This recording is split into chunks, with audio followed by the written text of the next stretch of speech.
한 권의 책에 얽힌 미스테리 연작 소설집 100만 불짜리 속편 미스테리에 실린 작품들 소개해드리고 있는데요.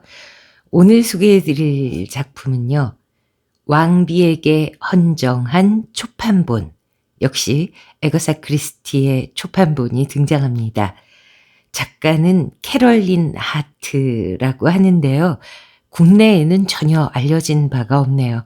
그러나 안자비가 보기에는 굉장한 필력을 가진 분이고, 어차피 이 소설집에 실린 6분의 작가분들은 미국 미스테리 업계에서 최강인 6분이기 때문에 아직 국내에는 크게 알려지지 않았다고 해도 믿고 들으셔도 되는 소설이라고 감히 자부하면서 낭독 시작하겠습니다.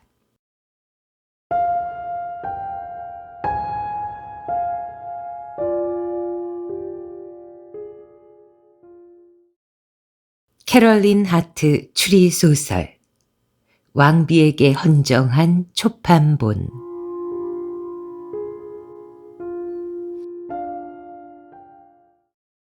애니 달링은 물웅덩이를 철벅철벅 헤치며 몸을 떨었다.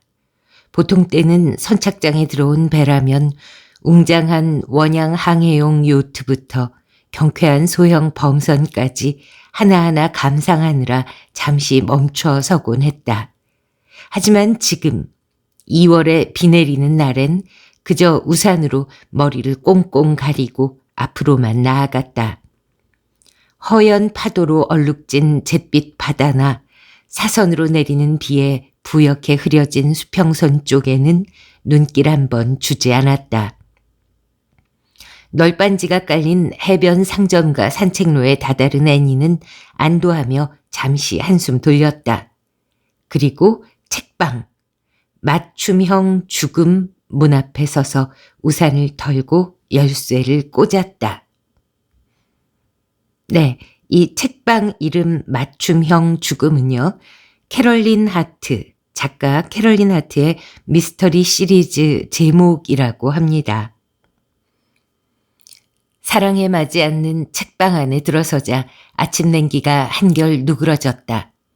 애니는 맞춤형 죽음이 사우스캐롤라이나 해안가 조그만 섬인 브로워즈록의 문학적 중심지라고 자부했다. 그녀는 도자기 우산꽂이에 우산을 찔러 넣고 도어 매트에 부츠를 문질러 닦은 다음 새 책과 오래된 책 냄새가 뒤섞인 공기를 들이마셨다.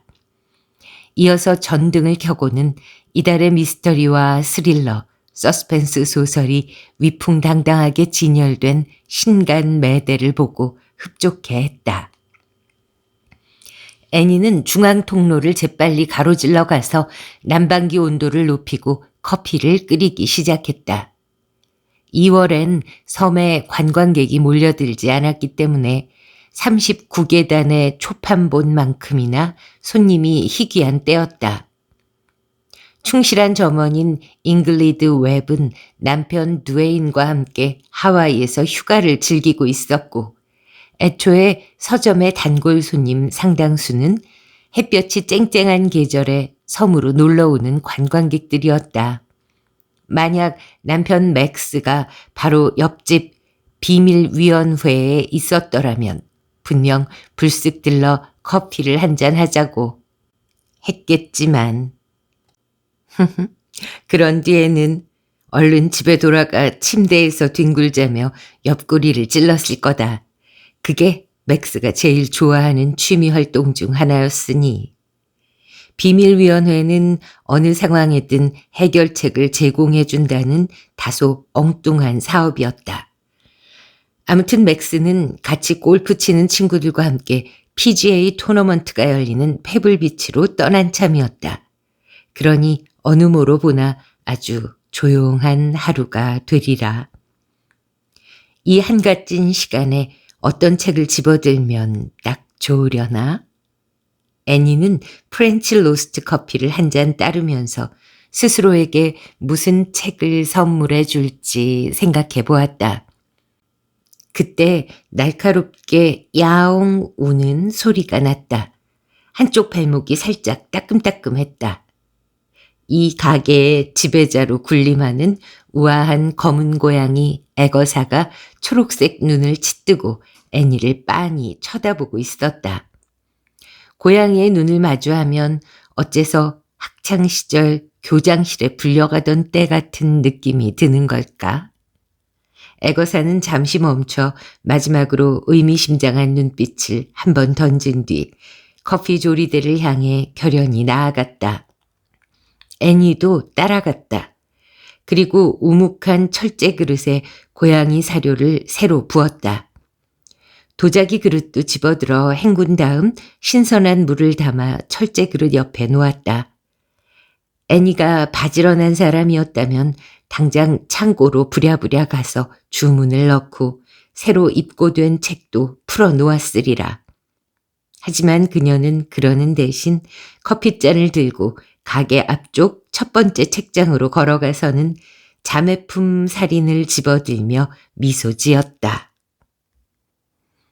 패멀라 브랜치의 옛 소설 자매품 살인 같은 책은 마음을 정겹게 어루만져주는 책이다. 그녀는 가게 한 구석 비죽비죽한 양치식물 곁에 놓인 낡은 소파에 눌러앉아 패멀라 브랜치가 창조해낸 신랄하고 우스운 세계로 빠져들었다. 별달리 흥미로운 일 없이 오늘 하루가 잔잔히 흘러가리라는 확신을 품고서. 현관 초인종이 울렸다. 애니는 자신이 직접 제작한 진홍색 책갈피를 책에 끼우고는 미소 지을 태세를 갖추며 일어섰다. 늦은 오후였고 가게는 하루 종일 묘지처럼 고요했다. 그녀는 중앙 통로를 따라 출입구로 향했다. 그러자 앨런 갤러거가 와당탕 퉁탕 뛰어들었다. 곱슬곱슬한 갈색 머리는 늘 그렇듯 빗질하지 않은 채 엉켜 있었지만 평소엔 누르게 하던 길쭉하고 여윈 얼굴에 오늘은 연분홍빛 홍조가 감돌고 있었다. 앨런은 깃털 베개를 가슴에 꽉 끌어안고서 두꺼운 근시용 안경 너머로 재빨리 눈을 깜빡거렸다. 앨런은 꽥꽥대는 비명과 재지는 증기 오르간 소리의 중간쯤 되는 듯한 목소리로 애니의 이름을 외치고는 애니의 코앞에 미끄러지듯 멈춰서서 가쁜 숨을 몰아쉬었다. 해변 산책로에도 안개가 자욱하네요. 그래서 내가 이걸 꽁꽁 싸매서 가져온 거예요. 값이 꽤 나가는 물건인지도 모르거든요. 진짜 오래된 건데. 그러더니 풀죽은 표정을 지었다. 물론 이 작가의 책이 사방에 쫙 깔려 있다는 거는 나도 알지만요. 어쨌든 가치가 있을지도 몰라요. 응? 애니 씨가 좀 알려줄 수 있지 않을까 싶어서 한번 가져와 봤어요. 앨런이 베개를 한쪽으로 치우고 애니에게 책 한 권을 들이밀었다. 그러면서 주절거렸다. 그쪽에서 주소를 찾아낸 거예요. 우리 엄마랑 오래 알고 지낸 분인데 둘 다 전쟁통에 군인하고 결혼한 처지였고 그분은 97까지 사셨대요. 남은 가족은 한 명도 없고 그분이 남긴 물건을 전부 모아도 상자 하나에 그냥 다 들어갈 정도였죠.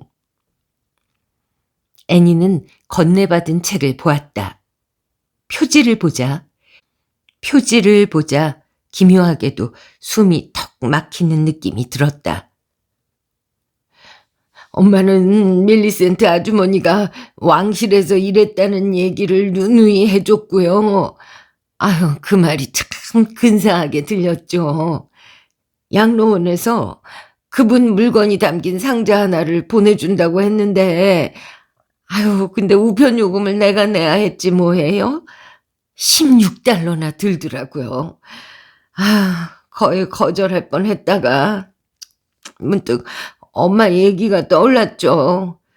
자질구레한 영국산 장신구라도 좀 있으려니 싶었어요. 왕실에서 일했다고 하니까. 표지는 지극히 단순했다. 제목 푸아로 사건집, 작가명 에거사 크리스티. 흰색 종이 커버에는 직사각형의 흑백 삽화가 들어가 있었다. 정장에 나비 넥타이, 각반을 격식에 맞춰 차려입고 오른손엔 실크 해트와 장갑을, 왼손엔 지팡이를 든 에르큘 푸아로의 모습이었다. 무궁무진한 호기심을 빛내며 예리하게 꿰뚫는 시선은 보는 이를 도발하는 듯했다. 별로 기대하지도 않았어요. 상자에는 몇 가지 물건이 들어있었는데 미군 부사관하고 예쁜 아가씨가 같이 찍힌 코닥 사진이라든지. 우리 아빠도 부사관이었죠. 그때 엄마는 약국에서 일하고 있었고요. 아빠가 치통이 있었다나 봐요. 그래서 엄마는 밀리센트 아주머니하고 쭉 연락을 하고 지내다가 언제부턴지 연락이 끊겼는데 양로원에서 엄마가 옛날에 보낸 크리스마스 카드를 보고 저를 찾아낸 모양이에요. 애니는 조심조심 표지를 열고 첫 페이지를 넘겼다. 기묘하게 숨막히는 느낌이 한층 심해져서 현기증이 다 날 지경이었다. 그곳엔 이렇게 적혀 있었다. 런던, 존 레인, 보들리 헤드, 1924. 초판. 애니는 속 표지를 펼쳤다. 간단명료한 헌사를 마주하자 눈동자가 흔들렸다. 왕비 전하께, 미천한 제가 전하께 충성을 다할 수 있어 영광입니다. 에거사 크리스티, 1925년 5월 15일. 서명 역시 검은색이었고 A와 C의 위쪽에 작게 고리를 그리며 커다랗게 둥글린 필체가 두드러졌다. 헌사에는 각 단어 사이를 널찍하게 띄우는 크리스티 특유의 필체가 뚜렷이 드러났다. 출간 이듬해에 왕비에게 바친 책이었다. 애니는 침을 꿀꺽 삼키고 뭐라 말을 해보려고 애쓰면서 조심스레 종이 커버를 벗겨냈다. 그러자 앞면에 검은색 제목과 테두리가 인쇄된 노란색 헝겊 표지가 나왔다. 파이거나 긁힌 데도 없고 변색도 되지 않았다. 책 등도 반듯하게 곧았다. 그분이 이 책을 애지중지한 게 분명해요. 손수 만든 분홍색 퀼트 덮개로 싸서 보관을 했었더라고요. 성경 빼고 책은 딱 이거 한 권뿐이었어요. 표지와 종이 커버는 책이 갓 인쇄되어 나온 날만큼이나 말끔했다. 아주 새 것 같은 초판본이었다. 상태가 최상이라는 건 희귀 도서에 부여될 수 있는 최고의 영예인 셈이다. 1925년에 에거사 크리스티가 왕비에게 헌정한 초판본. 당시 왕은 조지 5세였고 왕비는 테크의 메리였다. 앨런이 다시 베개를 붙들더니 가슴께에 꽉 끌어안았다. 열의가 시들해졌는지 이번엔 느릿느릿 말을 이었다. 아무래도 아주 값나가는 책은 아닌가 보네요. 앨런은 빛바랜 듯 연한 파란색 눈에 희망을 품고 애니를 쳐다보았다. 목소리에선 겸연쩍은 기색이 묻어났다. 아유, 50달러나 100달러쯤은 나가지 않을까 기대했는데 그런 급은 아닌 모양이죠. 조그만 중고품 가게를 운영하며 드문드문 버는 수입으로 근근히 먹고 사는 앨런 갤러거에게 100달러면 큰 돈이었다.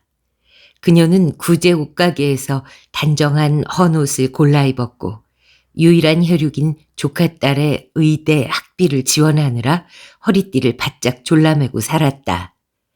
지난번에 애니가 퇴근 후 커피 한잔 하자고 앨런을 초대했던 날, 앨런은 지니의 학비 때문에 엄청나게 불어나는 부채가 몹시 걱정된 나머지 야윈 얼굴에 주름살이 한가득했다.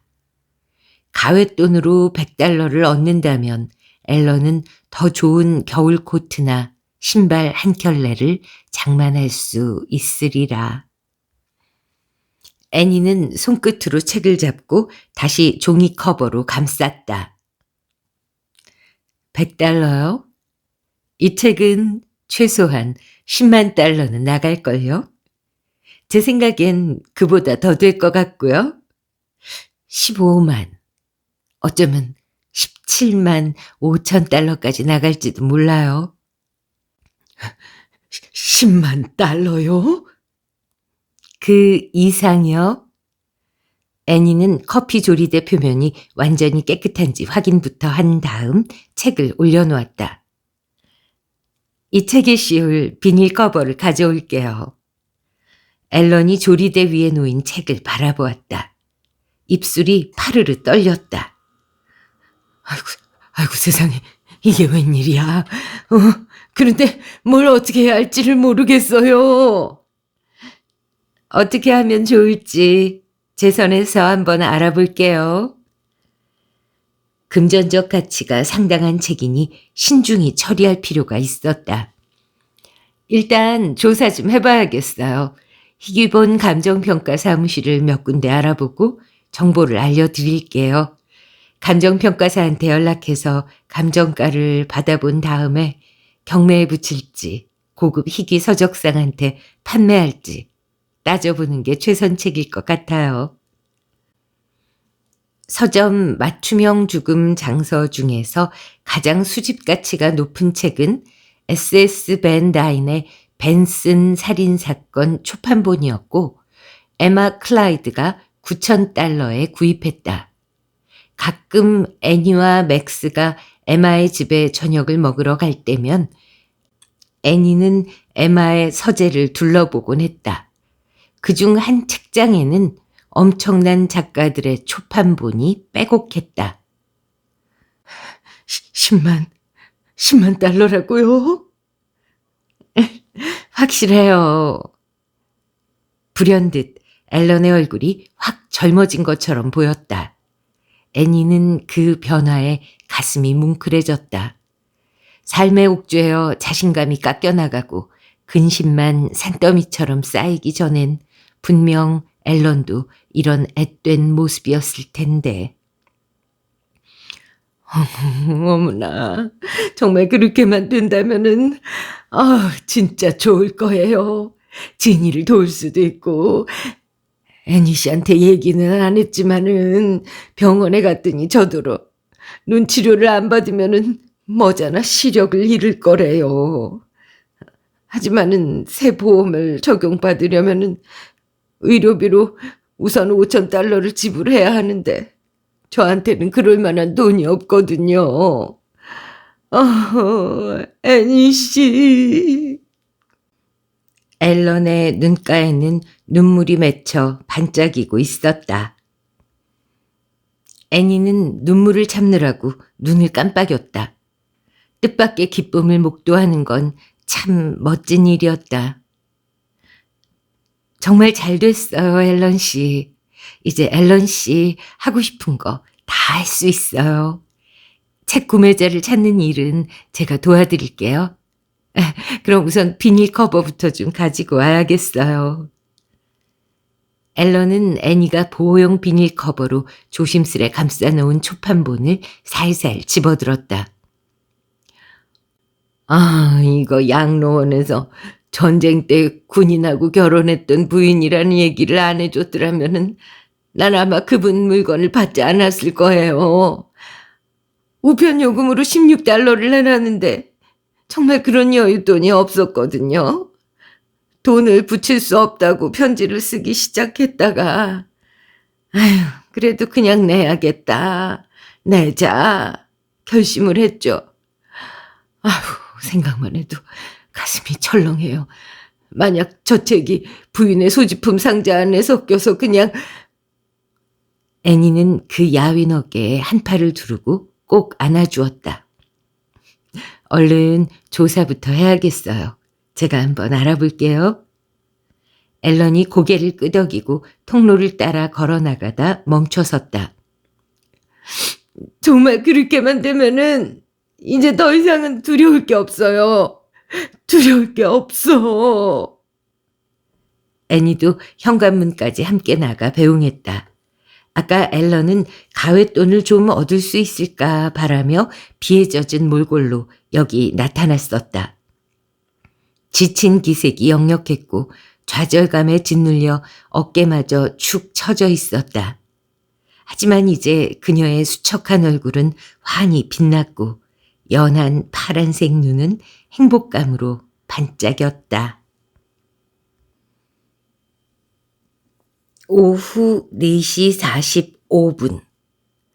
애니가 문을 연 뒤로 총 2명의 손님이 들었다. 줄리아 스펜서 플레밍의 신작을 찾는 교구 목사, 그리고 비번인 경찰관 하일라 해리슨이었다. 늘 주변을 세심하게 살피는 하일라는 경찰서장 빌리 캐머런과 함께 일하는 경관들 중 가장 신중하고 사려 깊은 사람이었다. 워낙에 경찰 소설을 좋아했기에 오늘도 에드 맥베인의 세이디가 죽었을 때 신판을 집어들었다.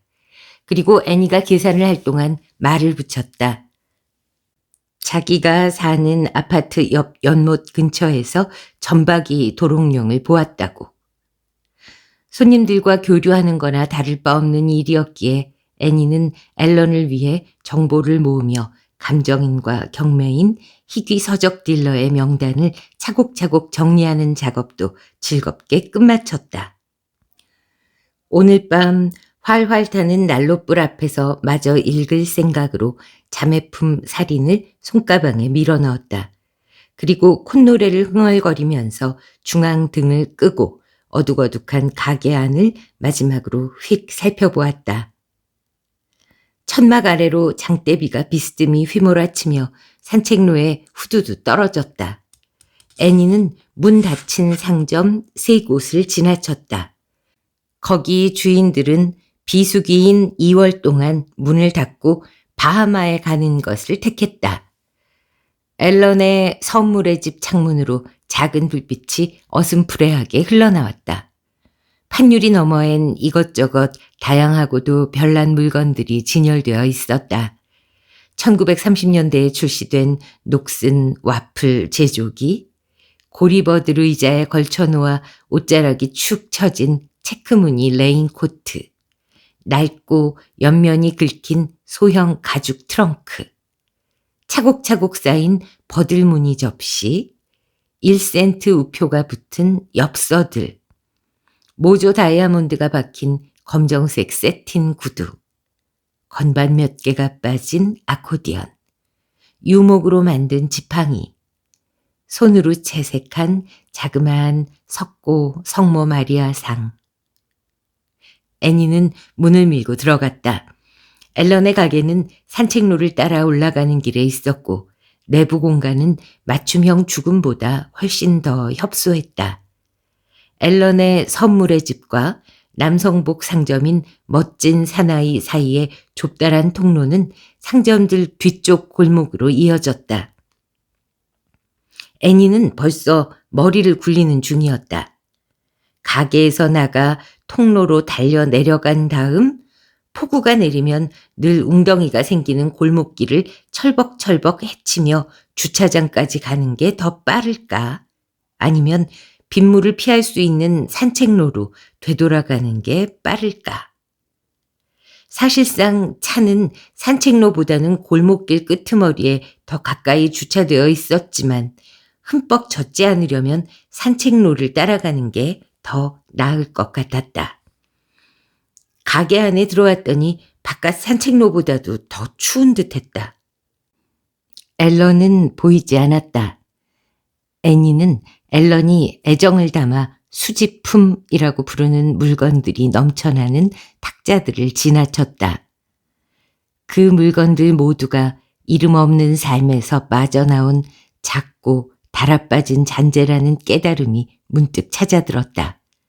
탁자마다 모조 보석류, 낡은 옷, 액자, 접시, 조리도구, 껌종이로 만든 유니콘에서부터 쟁반 크기 피사의 사탑 모자이크에 이르는 잡다한 미술품, 레코드판, 제2차 세계대전 때의 군인 인식표, 3센트 우표가 붙은 누르튀튀한 엽서, 차곡차곡 쌓인 파란색 범랑대야, 빨래판, 깃털 달린 모자, 심지어 음료 휘젓는 막대 무더기까지 뒤죽박죽으로 섞여 있었다. 가게와 창고 사이에는 속이 비치는 얇은 커튼을 쳐두었다. 앨런이 부랴부랴 커튼을 헤치고 카운터 앞으로 나왔다. 카운터 한쪽 끝엔 소중한 수집품이 쪼르르 진열되어 있고 다른 쪽엔 직사각형의 회색 현금 보관함과 장부가 놓여 있었다. 앨런의 가게엔 금전 등록기나 카드 리더기가 없다. 그래서 물건을 판매할 때마다 장부에 기입하고 손님에게 영수증을 손수 적어주었다. 분홍색 퀼트 덮개에 쌓인 직사각형 물건이 카운터 중앙에 놓여 있었다. 맨 위에 M과 K라는 이니셜이 보였다.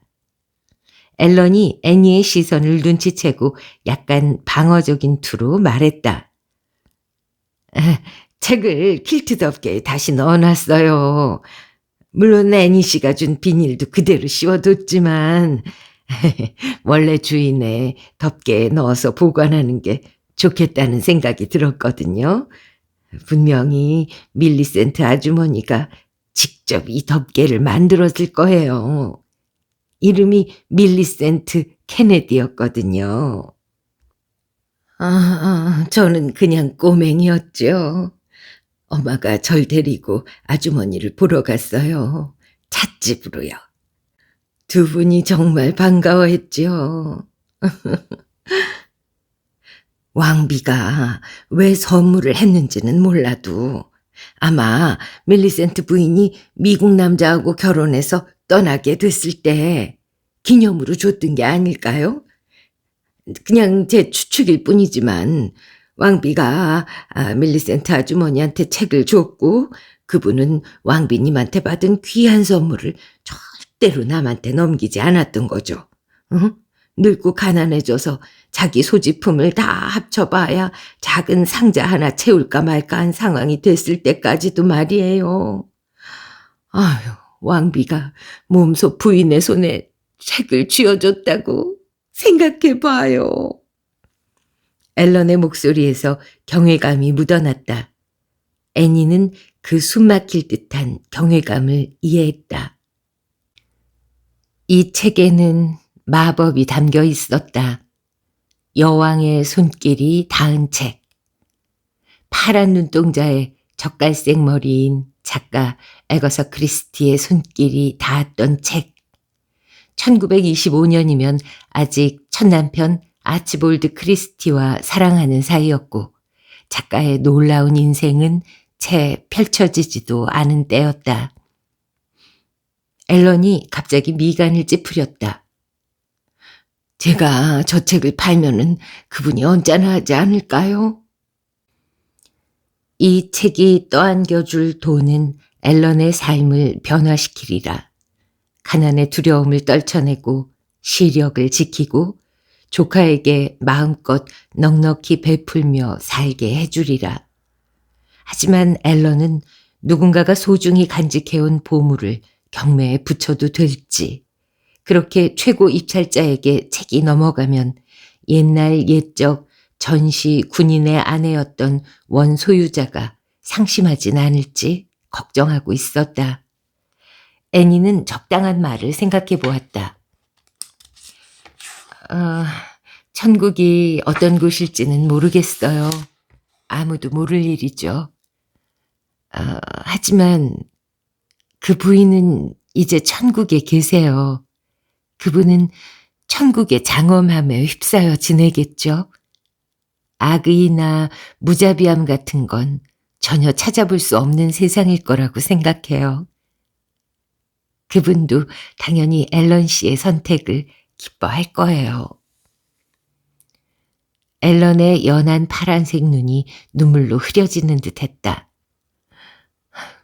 고마워요, 애니 씨. 이렇게 살뜰히 도와줘서 정말 고마워요. 정보 모으는 동안 저도 재밌었어요. 애니가 내민 파일을 가슴에 가져다 대는 앨런의 얼굴이 온화한 기쁨으로 빛났다. 다음 날 아침, 쌀쌀한 2월의 날씨에 애니는 두툼한 남색 터틀넥 스웨터와 회색 모직 바지, 누비 외투의 따스함에 고마움을 느꼈다. 맞춤형 죽음에 도착해 조명을 켜고 고양이 애거사에게 인사하면서도 시종 미소를 짓고 있었다. 늦어서 미안해 귀염둥이야. 아침 주방장은 지금 캘리포니아에 가 있단다. 그리고 중앙 통로를 총총 가로질렀다. 애거사가 흡족하게 와작와작 밥을 먹는 동안 애니는 커피 메이커를 켰다. 오늘은 정말 최근에 입고된 책들을 꺼내놔야 하는데. 그때 애니의 이름을 부르는 새된 비명소리가 이른 아침에 온화한 고요를 뚫고 울려 퍼졌다. 다급하게 탁탁대는 발소리가 들렸다.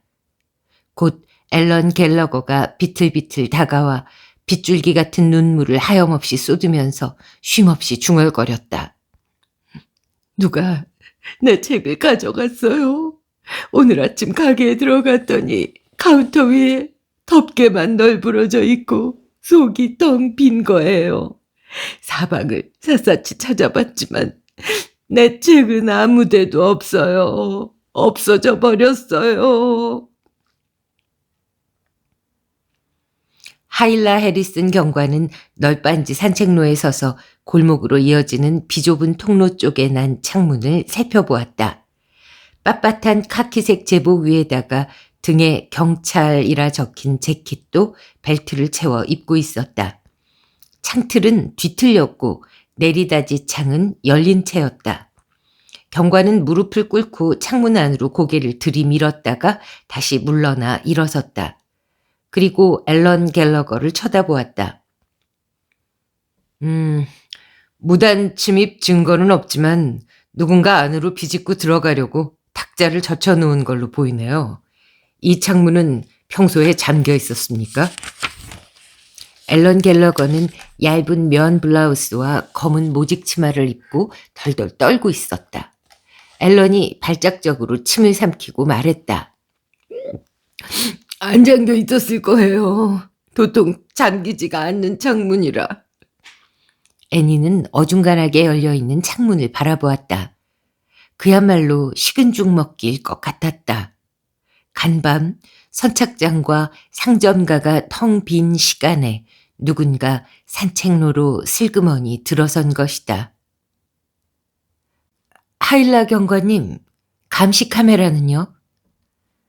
하일라의 서늘한 초록색 눈동자가 통로를 쭉 훑었다. 그러더니 엄지손가락을 휙 젖히며 말했다. 카메라가 양쪽 끝에 설치되어 있는데 어느 쪽에서도 이 창문은 안 보일 겁니다. 카메라에 뭐가 찍혔는지 확인은 해보겠습니다. 지문도 조사할 거고요. 하지만 대개 계획을 짜서 행동하는 범인들은 지문을 안 남기죠. 애니는 도둑이 과연 맨손으로 다녔을까 의심스러웠다. 장갑을 끼기 딱 좋은 추운 밤이었으니까.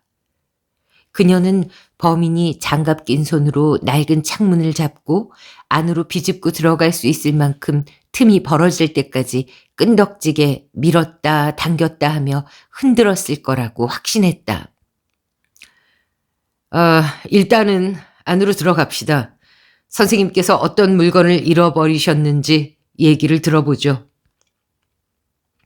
가게 안은 추웠지만 하일라가 지문을 채취하기 전까진 창문을 닫을 수 없었다.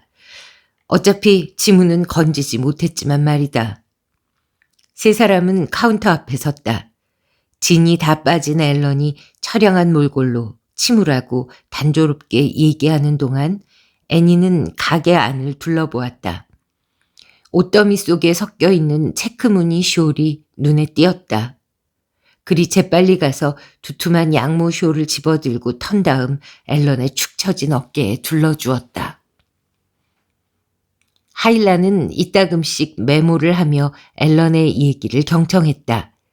양로원에서 온 편지와 어머니의 옛 친구에 대한 얘기, 또 그렇게 돈이 많이 드는데도 우편료를 지불하게 된 사연, 그리고 상자가 도착한 뒤 에거사 크리스티 책을 발견하고 혹시 돈이 좀 되지 않을까 싶어 애니에게 가져갔었다는 얘기까지.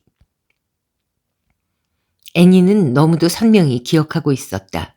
그때 앨런의 파란 눈은 앳되고 들떠 보였는데 지금은 다시 삶에 시달리고 패배한 눈빛이었다. 하일라가 카운터를 쳐다보았다. 그러니까 어젯밤에 앨런 씨가 떠날 땐 그 책이 분홍색 퀼트 덮개로 쌓여 있었군요. 어디다가 두셨죠? 바로 저기 선반 위에다 놓았어요. 저는 매일 밤 저기다 장부와 돈통을 보관하거든요. 17만 5천 달러까지도 나갈 수 있는 책이, 도난 경보기도, 감시 카메라도, 경비체계도 없는 가게 선반에 덩그러니 남겨져 있었던 것이다. 물론 밤중에 한 번씩 경찰이 불쑥 나타나 여기저기 손전등을 비추며 순찰을 돌긴 했겠지만 말이다. 페리로만 들어올 수 있는 해안가 섬에서는 사소한 범죄가 일어나더라도 그리 위협적인 수준은 아니었다. 범죄가 가끔 발생하긴 했다. 벽지에서 가끔 빈집털이 사건이 일어났고 여름철 피서객이 바글거릴 때면 휠캡이나 핸드폰을 도난당하는 경우도 있었지만 해변 산책로 위에 가게가 털리는 일은 드물었다. 책이 여기 있다는 걸 아는 사람이 누가 있죠? 앨런은 겸연적인 표정으로 애니를 슬쩍 쳐다보았다. 애니는 놀라지 않았다. 앨런은 늘 자기 얘기를 떠벌리곤 했으니까. 원체 솔직하고 순수한 사람인데다 어제 오후엔 누구든 앨런이 몹시 들떴다는 사실을 알아차릴 수밖에 없었으리라. 누구한테 말씀하셨어요? 그게 실수라고는 생각하지 않았어요. 아무래도 아무 생각이 없었던 것 같아요. 저는 그냥 기뻤거든요. 지니한테 편지를 쓰려고 자리에 앉았을 때 벤슨 부인이 들어왔고요. 어쩌다 보니 자초지종을 전부 얘기하게 됐거든요. 전부 다는 아니에요. 애니 씨랑 상의했다는 얘기는 안 했으니까요. 그러니까 값이 얼마나 나가는지는 누구한테도 말 안 할 생각이었어요. 진짜 아무한테도 얘기 안 했는데. 자, 처음부터 짚어보죠. 앨런 씨는 가게에 들른 손님들한테 책 얘기를 하셨어요. 그게 누구누구였는지 이름을 불러주시겠습니까? 낸시 벤슨 씨가 2시 반쯤 왔었어요. 뭘 사러 왔느냐면은. 아니요, 이름부터 알려주세요. 낸시 벤슨, 피킷 교수님, 그리고 월트 위즈덤이요. 애니도 친하진 않지만 아는 사람들이었다. 낸시 벤슨은 섬에 새로 들어온 수수께끼의 여성으로 모리슨 약국에서 일했는데 모나리자처럼 갸름한 얼굴로 빤히 쳐다봐 손님들을 무안하게 만들곤 했다. 정중하고 쾌활한 중년 이혼 남성인 월트 위즈덤은 말재간이 뛰어나고 젊은 여자들을 좋아했다. 은퇴한 역사학 교수 켈빈 피킷은 늘 자기 지식을 나눠주려고 안다라는 사람이었다. 예를 들면 독립선언문의 첫 번째와 두 번째 초안은 3배로 만든 종이에 적었다거나 처음으로 백악관에서 생활한 대통령은 존 애덤스였다든가 하는 얘기들. 그 밖에 어제 오후나 저녁에 또 다른 사람한테 책 얘기를 하셨습니까? 아니요. 그 사람들 중 하나가 어젯밤에 돌아와서 제 책을 가져갔다고 보시는 거예요? 여러 가능성이 있습니다. 그냥 좀도둑이 우연히 가게에 침입해서 잔돈을 뒤져보려고 카운터로 갔을 수도 있죠. 잠긴 금전 등록기를 열기는 어려운데 앨런 씨가 금전 등록기를 사용하지 않는다는 건 다들 아는 사실일 수가 있거든요. 현금도 혹시 없어졌습니까? 앨런은 현금 보관함을 열어 입술을 달싹이며 얼마 안 되는 지폐를 재빨리 세어보았다. 그대로 있네요. 네. 침입자는 카운터 아래 있는 물건이라면 뭐가 됐든 값어치가 나갈 거라고 짐작했을지도 모릅니다. 그래서 거기 책이 있는 걸 보고 가져가기로 결심했을 수도 있겠죠. 아니면 어제 오후 가게에 왔던 그 세 사람 중 하나가 책의 진가를 알아차리고 밤중에 돌아왔을 가능성도 있고요. 그럼 책은 되찾아 주실 수 있는 거죠? 에? 맞죠?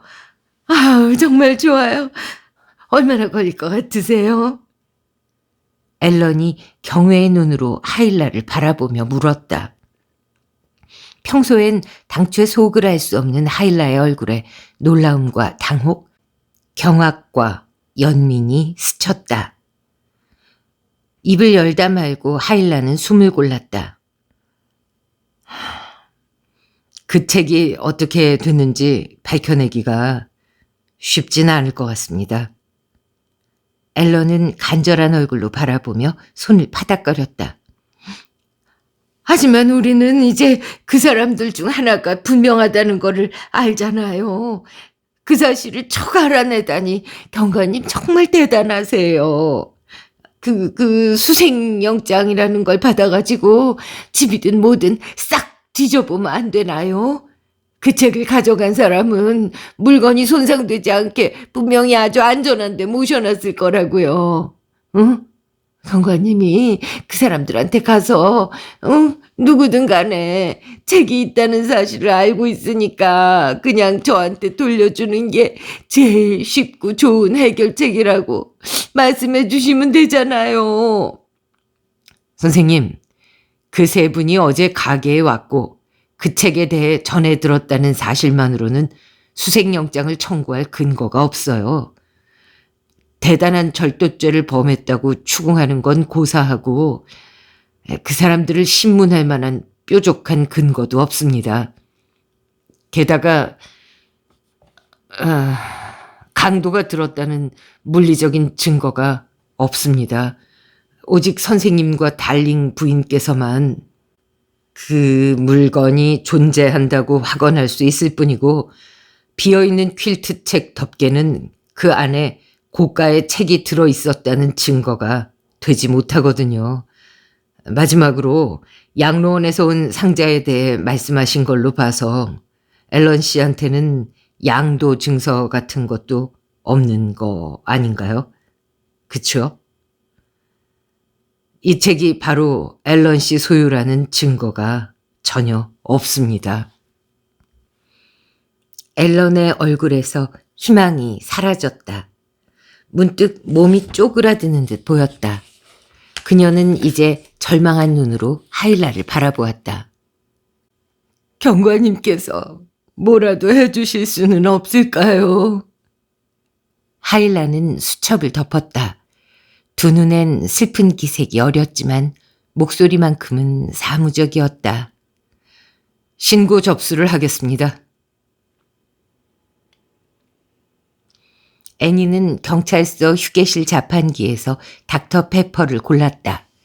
그리고 캔이 구멍으로 미끄러져 나오는 동안 왼편에 게시된 섬 세부 지도를 흘끗 보았다. 북단엔 외곽도로가 뻗었고 중심부엔 항구와 작은 시내가 형성돼 있으며 남단엔 골프장이라든가 길이 구불구불한 고급 주거지, 선착장 등이 있었다. 그리고 그 선착장을 따라 맞춤형 죽음과 앨런의 선물의 집을 비롯한 상점들이 곡선을 그리며 늘어섰다. 애니는 차가운 캔을 들고 기다란 포마이카 탁자 앞으로 가서 하일라의 맞은편 의자에 스르륵 앉았다. 하일라는 넘칠 듯한 블랙커피에 설탕을 2스푼 넣고 휘저으며 고개를 흔들었다. 애니, 정말로 가망이 없어. 빌리 서장님은 지금 공판 때문에 뷰퍼트에 가셨는데 잠시 짬나실 때 연락은 해봤거든. 하루 이틀 기다리라셔. 서장님이 돌아온 다음에 그 사람들한테 비공식적으로 접근해보면 좋겠다면서. 누가 가게에 침입했을지 알아내려고 단서를 추적하는 중인데 혹시 그 책에 대해 남한테 얘기한 적 있는지 물어보는 이런 식으로 말이지. 가게에 들렀다는 이유만으로 그 사람들을 줄줄이 용의자로 볼 수는 없잖아. 애니의 마음속에서 뜨거운 분노가 불끈 치솟았다. 하일라를 향한 분노가 아니었다. 하일라 경관은 최선을 다해 제 할 일을 하고 있었다. 애니의 분노는 뒤틀린 창문을 낑낑대며 열고 안으로 기어들어가 책을 훔쳐간 누군지 모를 그 침입자를 향했다. 그 책은 앨런의 인생을 역전시켜 줄 수 있었다. 그 책 덕분에 잠시 동안이나마 앨런의 얼굴이 다시 활짝 피어나고 흐릿한 파란색 눈엔 열망과 생기가 반짝였는데 기쁨을 깨뜨리는 행위야말로 가장 저열한 도둑질이었다. 마음이 좀 아프더라고. 손님들 중 하나가 도둑이라는 점을 알아낸 걸 가지고 앨런 씨는 마치 날 천재 보듯 바라보잖아. 나한테 그랬지. 그 사람들한테 가서 그 3사람 중 1명이 책을 훔쳤다는 사실을 알고 있으니 그냥 돌려주는 게 제일 쉽고 좋은 해결책이란 얘기를 해달라고. 앨런 씨는 아이 같아. 하지만 그분보다 더 세상 물정에 밝은 5살짜리 꼬맹이들도 수두룩하단 말이지. 애니는 닥터페퍼 캔을 치켜들다 말고 우뚝 멈추었다. 제일 쉬운 해결책.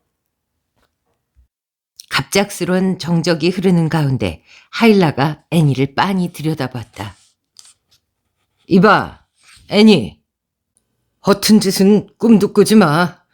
우선 그런 식의 꼼수는 벌써 옛날에 끝났어. 애니는 깜짝 놀라 하일라를 쳐다보았다.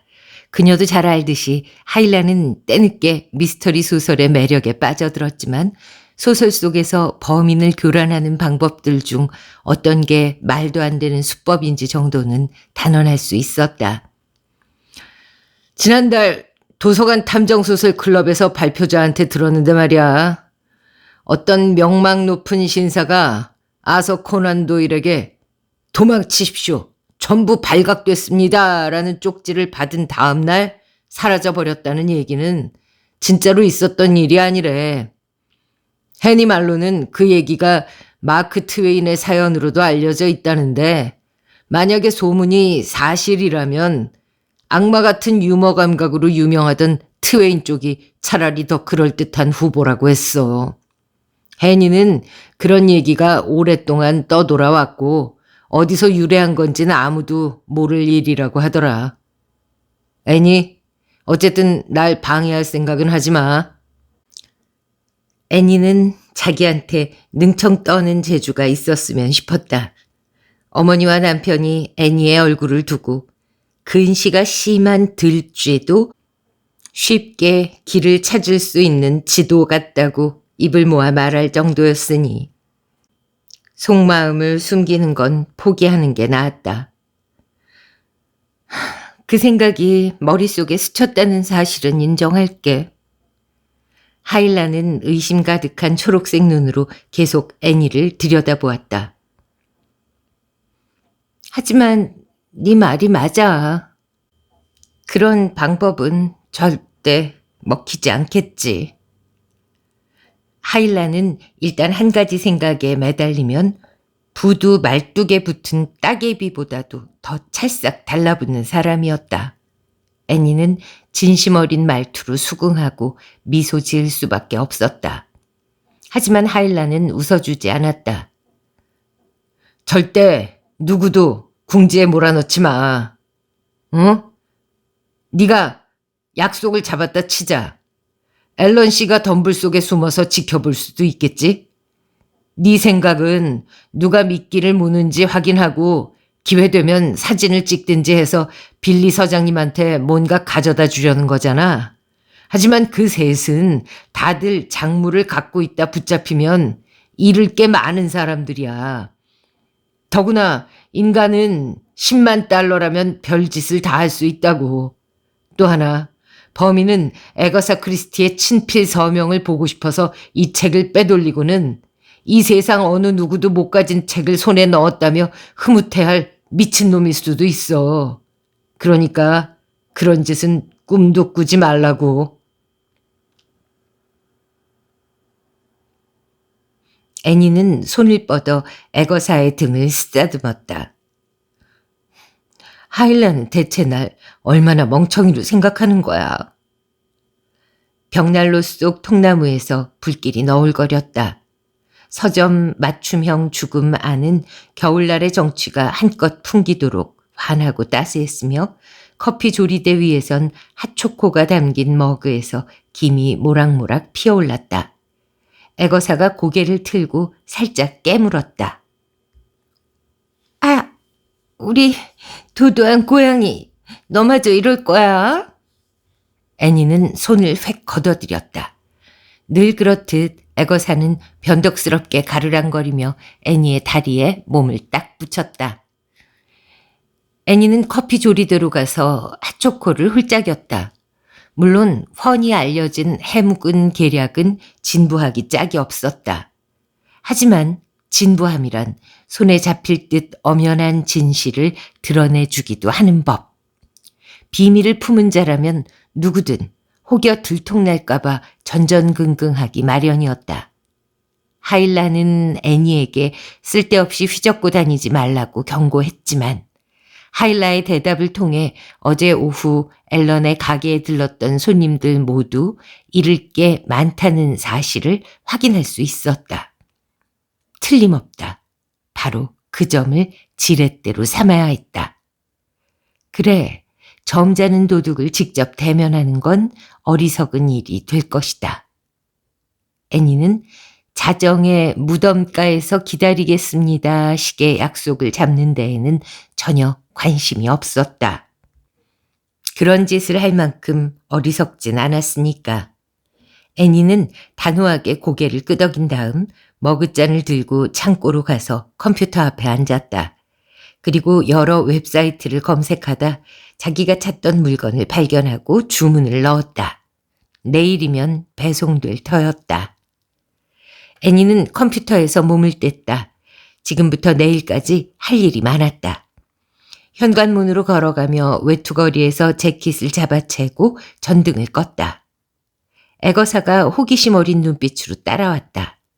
애니의 이런 행동은 겨울 오후의 일상에서 벗어나 있었으니까.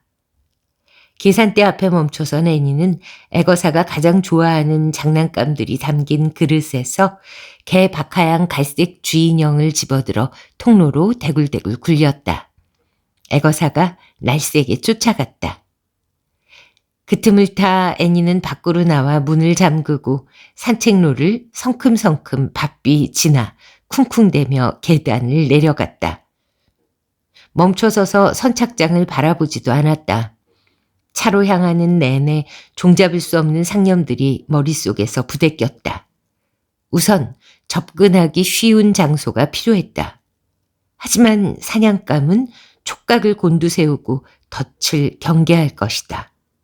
아무도 잠복하고 있지 않은 듯해 도둑이 마음 편히 나타날 만한 장소가 어디일까? 애니는 운전대 앞으로 미끄러져 들어갔다. 아, 그래. 그녀는 자신의 영리함에 감탄해 큰 소리로 외쳤다. 곧이어 시동을 걸고 후진했다가 방향을 틀어 해변 쪽으로 차를 몰았다. 목요일 늦은 오후, 애니는 물류 운송 트럭이 올 때까지 맞춤형 죽음 뒤편 부두에서 기다렸다. 그리고 소포를 받아 부랴부랴 가게로 들어와서는 가로 세로 25cm쯤 되는 판지 상자를 작업대 위에 올려놓았다. 윗면을 칼로 긋고 뚜껑을 연 다음 비닐 완충제에 쌓인 물건을 꺼냈다. 잠시 뒤 배터리 충전식인 작은 카메라를 들여다 보았다. 내일 아침으로 타이머를 맞추는 데는 1분밖에 걸리지 않았다. 일단 켜놓으면 카메라는 계속 작동될 터였다.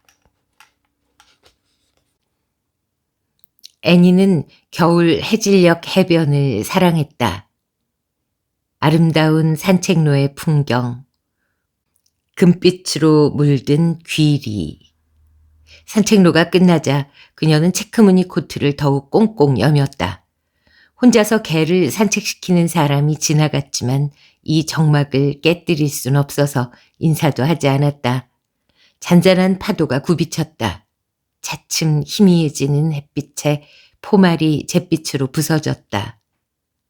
애니는 모래밭을 터벅터벅 걸어 안전 감시탑으로 향했다. 그리고 한쪽 가로대 아래에다 접착제를 붙인 뒤 접착제 표면에 소용돌이형 회색 플라스틱 카메라를 꾹 눌러 붙였다.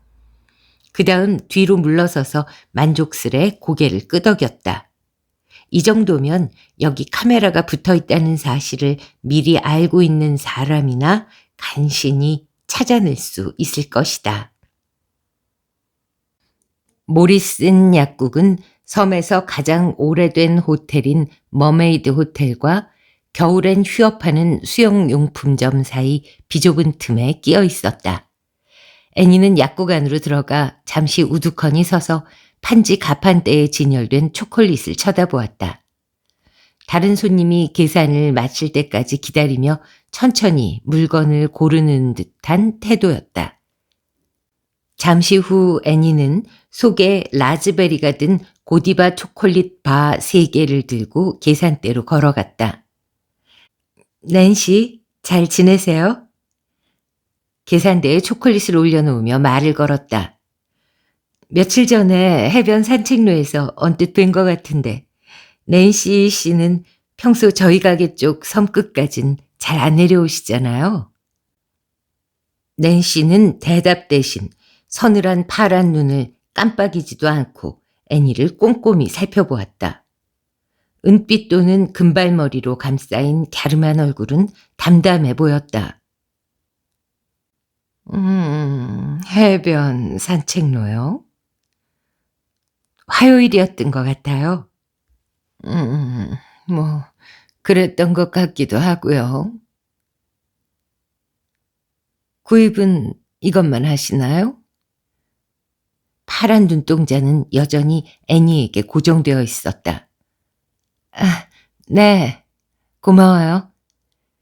낸시는 금전 등록기에 가격을 입력한 뒤 초콜릿을 비닐봉지에 담았다. 그리고 여전히 무덤덤한 얼굴로 봉지를 건네주었다. 애니는 살가운 웃음을 지어보려 했다. 다음에는 제 가게에도 잠깐 들르세요. 신간이 많이 들어왔거든요. 어떤 작가를 제일 좋아하세요? 낸시는 어렴풋이 놀란 표정을 짓더니 천천히 말했다. 저는 리 스미스를 좋아해요. 아, 우리 책방에서 제일 잘 나가는 작가 중 한 명이에요. 낸시는 아무 말도 없었다. 어색한 정적이 흘렀다. 애니는 억지로 미소를 짜낸 뒤 돌아섰다. 켈빈 피킷은 퉁퉁한 손에 만년필을 쥐고서 꿈을 꾸는 듯 멍한 표정을 짓고 있었다. 눈길은 포카혼타스 흉상이 서 있는 한쪽 구석에 머물렀다. 피킷 교수님? 그가 섬 역사협회 사무실 중앙에 놓인 낡은 나무 탁자에 산더미처럼 쌓인 책 뒤에서 올려다 보았다. 시선이 서서히 또렷해졌다. 그래요. 맞아. 낯이 익네요. 달링, 애니 달링 씨. 해변 산책로에서 책방을 운영하시죠? 제 발매된 릴리 우 시리즈가 마음에 들어요. 내가 무슨 책 얘기하는지 아시겠어요? 그 외 정말 인상적인 인물이죠. 최초의 중국계 미국인 탐정이고, 제니스 캐머런의 조수로 그치는 게 아니라 훨씬 더 많은 역할을 하거든요. 릴리는 그 안에서 가장 뛰어난 두뇌죠. 20세기 중반 하와이의 모습을 포착해서 보여주는 작품도 몇 권 있고. 작가는 아주 흥미로운 여성이었고 좀 슬픈 삶을 살았지만 놀라운 재능을 지닌 사람들의 삶이란 흔히 그렇잖아요.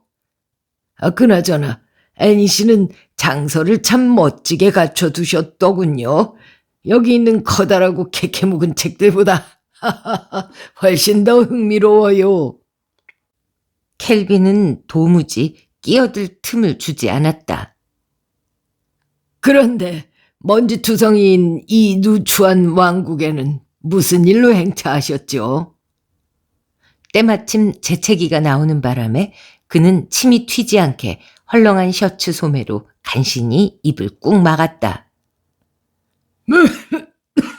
우리가 역사랑 같이 발굴해내는 게 바로 이거랍니다. 엄청난 먼지요. 방금 앤 여왕의 복수호에 대한 몹시 흥미로운 소논문을 깊이 파고 있었어요. 검은 수염이 몰고 다니던 해적선인데 최근에 인양되면서 더 많은 사실이 알려졌거든요. 물론 검은 수염 대신 에드워드 티치라고 불러줘야겠지만 참 대단한 악당이지 뭡니까.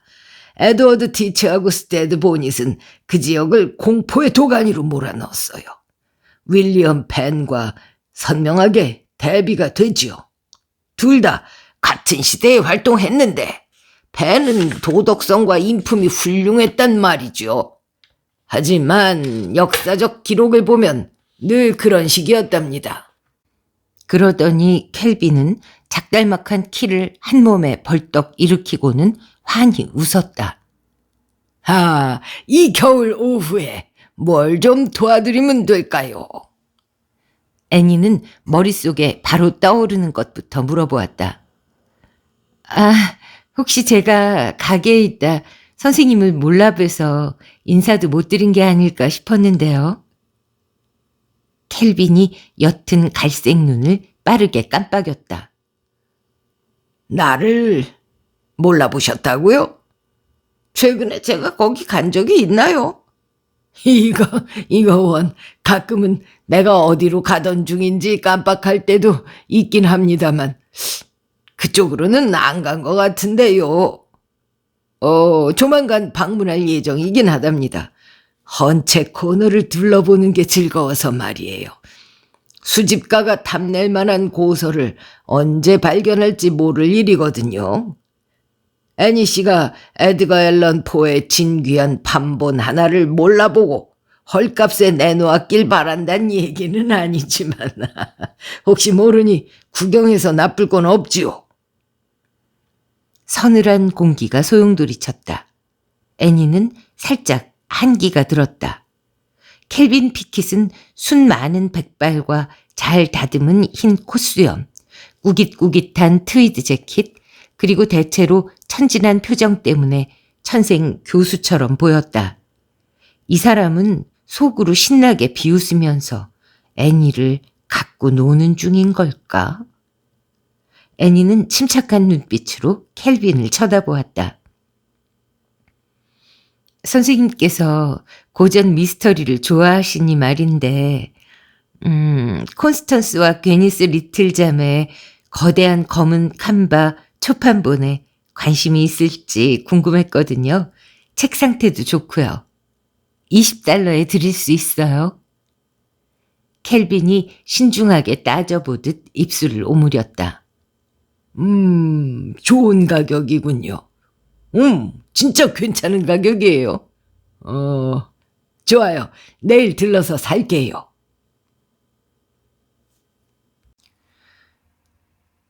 중심가에서 한 블록 떨어져 있는 위즈덤 투자회사는 월트 위즈덤 소유의 저택을 본부로 삼았다. 남북전쟁 전에 지은 목조 가옥이었는데 예전엔 으리으리한 식당으로 사용하던 맨 아래층을 사무실로 개조해서 썼다. 월트는 굴 껍질이 섞인 울퉁불퉁한 바닥 위에 우뚝 솟아있는 그 저택을 할머니로부터 상속받았다. 계단을 오르면 비바람을 막아주는 주랑 현관에 이르렀다. 격식 차린 거실은 고객 대기실로 쓰였고 월트는 위층에 거주했다. 애니는 서둘러 계단을 올라갔다. 4시 45분이니 잠재적 고객이 찾아오기엔 좀 늦은 시간이었지만 그래도 월트가 환영해 주리라고 굳게 믿었다. 애니가 맞춤형 죽음에서 얻는 수입이야 얼마 안 된다 해도 맥스와 그의 어머니 로럴 로스크가 부유하다는 사실은 월트도 잘 알고 있을 터였다. 돈에 눈먼 자들이 무지막지한 부자네라고 혀를 내두를 정도였으니까. 애니는 조지 왕조풍의 작은 대리석 협탁 위에 도금한 거울을 세워둔 멋진 복도로 걸어 들어갔다. 바닥은 애초부터 깔려있던 소나무 심재였다. 우아한 계단이 위층으로 쭉 이어졌다. 월트가 애니의 왼쪽 문간에 나타났다. 180cm가 훌쩍 넘는 큰 키에 순 많은 밤색 머리, 영화 바람과 함께 사라지다에 나오는 탈턴 쌍둥이풍의 짧은 구렛나룻, 뚜렷한 이목구비와 두툼한 입술을 지닌 월트는 여자들이 자신에게 홀딱 반하리라 생각하며 늘 우쭐대는 타입이었다. 애니는 그 유혹하듯 휙 스치는 눈길을 보고 월트가 본인을 어떻게 판단하는지 알 수 있었다. 애니가 절제된 미소를 지으며 말했다. 투자 자문이 필요한 친구가 있어서 제가 한번 알아보겠다고 했거든요. 좋죠. 들어오세요. 그는 현재 개인 사무실로 쓰고 있는 방으로 애니가 들어갈 수 있게 비켜섰다. 벽은 오래전 가정집이었을 때와 똑같이 옅은 파란색이었다. 천장 높이의 창문들 주위로는 여러 점의 붉은 벨벳 벽걸이가 테두리를 이뤘고 거대한 마호가니 책상 위엔 서류가 널려 있었다. 중국 도자기 화병 2개가 놓인 애덤 양식 벽난로 선반 아래서 불꽃이 깜빡거렸다. 월트는 책상 앞에 놓인 방패 모양 등받이 의자로 애니를 안내해 예의 차린 태도로 앉혀주고는 그녀의 팔에 잠시 가만히 손을 얹고 있었다. 그러더니 자기 의자로 가지 않고 책상 한 구석에 기댄 채 애니 곁에 머물렀다. 친구분이시라고요? 애니는 고개를 끄덕이며 감탄하는 눈빛을 꾸며댔다. 그 친구는 이제껏 돈이 한 푼도 없었는데 가지고 있는 현물을 하나 팔면 아마 15만 달러쯤 얻을 수 있는 모양이에요. 월트가 두 손끝을 맞댔다. 그분한텐 다른 투자 자산은 없고요. 네, 사실 친구한텐 아무것도 없어요. 애니는 월트를 빤히 쳐다보며 말했다. 그러면서 속으로 생각했다. 지금 바보같이 굴고 있는 걸까 내가? 그럴지도 몰랐다. 하지만 속에서 열불이 치솟았다. 앨런은 순식간에 빈손으로 덩그러니 남겨졌단 말이다. 이젠 아무 시름 없이 살 수 있겠다고 그토록 감격했었는데. 그럼 연금을 고려해 보시는 것도 좋을 겁니다. 아니면은 높은 수익률이 보장되는 뮤추얼 펀드도 괜찮죠. 뭐 그런 종류는 제가 맡아드리는 업무는 아니지만요. 친구분께 그렇게 전해드려도 좋습니다. 월트는 이제 그만 얘기를 끝내자는 듯한 제스처로 몸을 일으켰다. 애니도 자리에서 일어났다. 시간 낭비하게 해줘서 고맙다고 말하려다 꾹 참고 문 쪽으로 돌아섰다. 커다랗고 따뜻한 손이 어깨에 닿았다. 가시기 전에 한잔 하실래요? 애니는 그 지분거리는 눈을 올려다보았다. 월트 씨, 고맙지만 볼 일이 좀 있어서요. 그리고 성큼성큼 걸어가 문을 열고 현관으로 나갔다. 이제 바깥이 꽤 어둑어둑해지는데요. 섬에 살려면 이런 게 위험하죠. 조명시설이 빈약하다는 건 말이에요. 길 잘못 뜨지 마시고 조심히 가십시오. 애니는 급히 연석으로 내려가 차에 타는 사이 생각했다. 혹시 월트의 말에 우스워하거나 협박하는 기색이 서려 있었나? 알 수 없었다. 월트 말대로 땅거미가 지고 있었다. 길거리엔 그림자가 짙게 깔렸고 멀리 떨어진 형체는 전부 분간할 수 없이 흐릿해졌다. 애니는 본인에게 방종한 저녁 만찬을 즐길 자격이 충분하다고 생각하며 파로티스 바 앤 그릴 앞에 차를 댔다. 채를 썬 체다 치즈와 양파를 얹은 칠리 요리 한 접시를 배불리 먹은 애니는 식당 밖으로 나와 다시 눈이 어둠에 익을 때까지 기다렸다. 그런 후 상점가 끝에 보이는 구식 공중전화 부스로 힘차게 걸어갔다. 해변 산책로엔 인적이 끊겼다. 항구에서 불어오는 상쾌한 바람은 2월의 냉기만이 아니라 묵직한 습기까지 머금고 있었다. 애니는 몸을 떨며 발걸음을 재촉했다. 축축하고 차가운 손잡이를 잡아당겼지만 문은 반쯤 열리다 말고 어디 단단히 걸린 듯 꼼짝도 안 했다. 하지만 그 사이로 어떻게든 비집고 들어갔다. 조명도 들어오지 않았다. 애니는 손가방에서 연필 모양 손전등을 꺼내 낡아빠진 공중전화를 비춰보았다. 금속 카운터 위에 동전을 쌓아놓고 동전 구멍에 몇 입 밀어넣은 다음 전화번호를 눌렀다. 여보세요. 낸시의 목소리엔 반가움도 적대감도 드러나지 않았다. 애니는 숨을 한번 들이쉬고 속삭였다. 화요일 밤에 당신을 봤습니다. 당신이 그 책을 가지고 있다는 걸 알아요. 책을 넘기세요. 남쪽 해변 가건물 옆에 있는 안전 감시탑으로 가지고 오세요. 내일 아침 10시예요. 책을 거기 두고 가세요. 안 그러면 경찰에 신고할 겁니다. 그리고 수화기 스위치를 꾹 눌렀다. 켈빈 피킷 교수의 음성 사서함 인사말은 자신만만했다.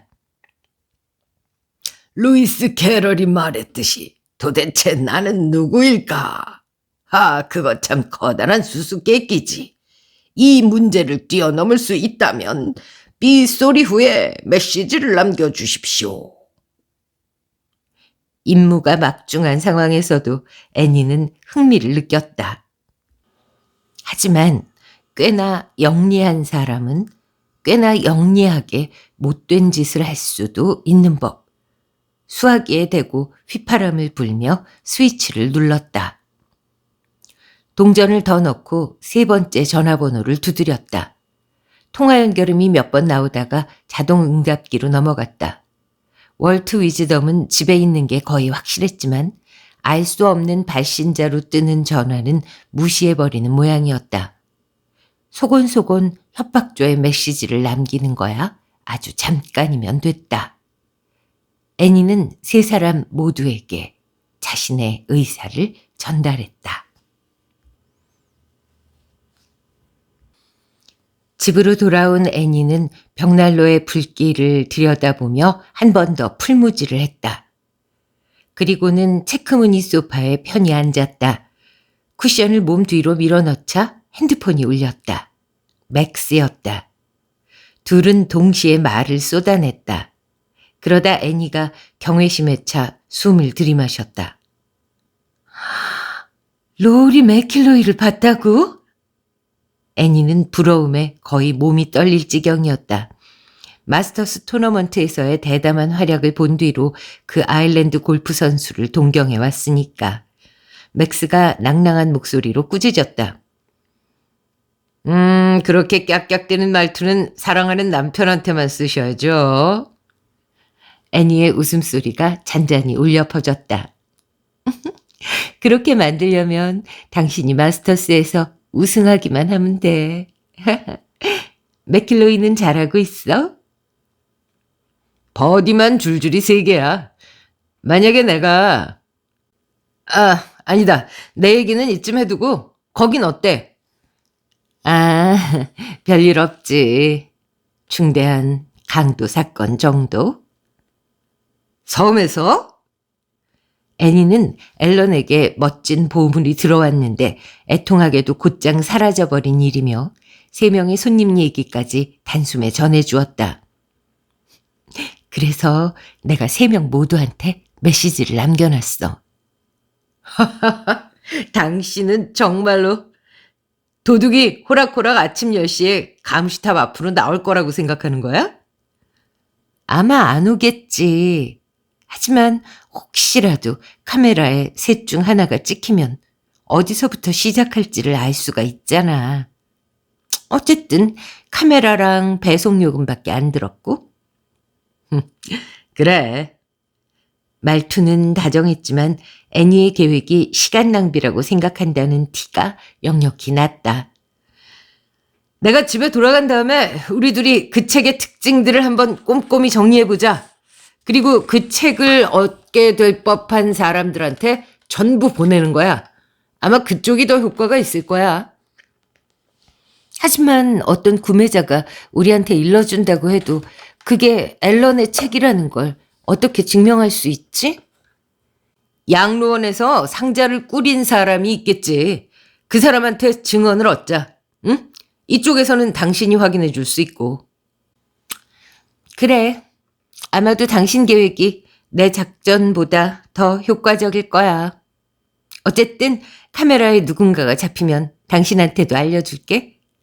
그리고 내일은 로리 맥킬로이 사진이나 한 장 찍어봐. 주말 잘 보내. 로리 응원하고. 나도 사랑해.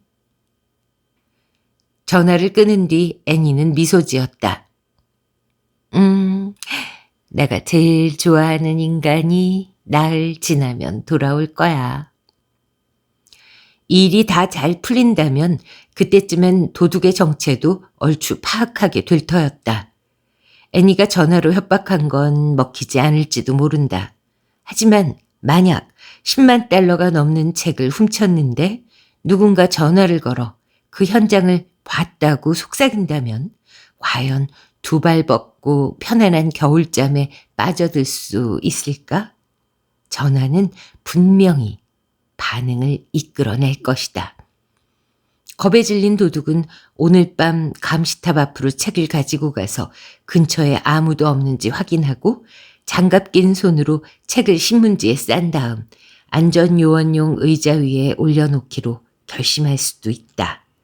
카메라는 아직 작동하지 않을 테지만 범인을 붙잡는 일보다는 앨런이 책을 돌려받는 게 더 중요한 문제였다. 다시 한번 앨런의 앞날에 행복이 펼쳐질 수 있도록 말이다. 범인이 오늘 밤 항구로 가서 바다에 책을 던져버리는 게 최악의 결과일 거다. 아니면 범인은 책을 꽉 움켜쥐고서 범행을 부인하는데 자신의 운을 걸 수도 있다. 하지만 모험 없이는 얻는 것도 없는 법이다. 애니는 나른하게 눈을 깜빡이며 생각했다.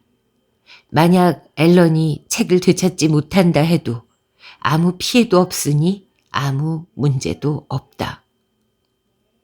아무 피해도 없으니 아무 문제도 없다. 맥스의 생각도 쓸만하니까. 애니는 난로가 뿜는 온기에 완전히 몸이 녹았다. 겨우 9시였다. 혼자 잠자리에 들기엔 너무 이른 때였다. 그녀는 곧 읽으려고 협탁 위에 쌓아둔 책더미로 눈을 돌렸다. 뭘 고를까 애니의 손이 머뭇머뭇하고 있을 때 삐걱 하는 소리가 났다. 애니는 부엌으로 이어지는 복도를 쳐다보았다. 뒷문이 열린 듯 서늘한 공기가 회오리치며 불어닥쳤다. 문 경첩에 다용도 윤활유를 좀 발라줄 필요가 있었다. 문단속은 아직 안 해뒀는데 섬사람들 대부분이 그렇듯 애니도 집에 있을 때 굳이 문을 꼬박꼬박 잠그고 지내진 않았다. 그냥 착각인가 하고 넘어가려는데 켈빈 피킷이 문간에 나타났다. 검은 모자에 검은 스웨터, 검은 외투, 검은 바지, 검은 운동화로 맞춰 입고서 불룩 튀어나온 외투 주머니에 오른손을 쑤셔 넣고 있었다. 애니는 어리벙벙해 눈이 휘둥그레지고 얼굴은 굳어진 채 숨을 헉하고 들이쉬었다. 켈빈이 애니를 빤히 마주보며 방으로 들어섰다. 애니는 이제껏 백발이 무성한 켈빈의 모습만 보아왔는데 지금은 머리카락이 해군 니트 모자에 싹 가려져 있었다. 둥근 얼굴은 더 이상 천진해 보이지 않았다. 켈빈은 절대 긴장을 풀지 않는 권투 선수처럼 두 다리로 딱 버티고 섰다. 연한 갈색 눈은 차갑고 매서웠다. 내 이럴 줄 알았지. 이럴 줄 알았다고요? 애니는 이렇게 내뱉고서 아차 실수했구나 싶었다. 벌떡 일어서서 깜짝 놀란 척하며 어쩐 일로 찾아오셨냐고 물었어야 했는데 녹화하시는 소리를 못 들었네요 하면서 표정이 참 풍부한 얼굴이시군. 관찰하자면 꽤나 재밌겠어. 술술 읽혀. 겁먹었군. 내 자동 응답기에 메시지를 남긴 게 아니라면 날 겁낼 이유가 전혀 없지. 그러니까 앨런이 당신한테도 책을 가지고 갔던 거야. 애니는 숨을 쉬려고 애썼다. 켈빈은 책, 자기가 훔친 책에 대해 툭 터놓고 얘기하고 있었다. 검은 옷에다. 여기 왜 온 걸까? 원하는 게 뭐예요? 침묵이지. 당신의 침묵. 켈빈이 주머니에서 손을 꺼냈다. 태연하게 손에 쥔 강철 총신 역시도 검푸른 색이었다. 앨런은 어떻게 상자를 연 지 1시간도 못 돼서 인생이 완전히 변했는지를 얘기해 줬지. 그 여자는 오래된 책을 발견했고 몇 달러쯤은 나가겠지 생각했다더군.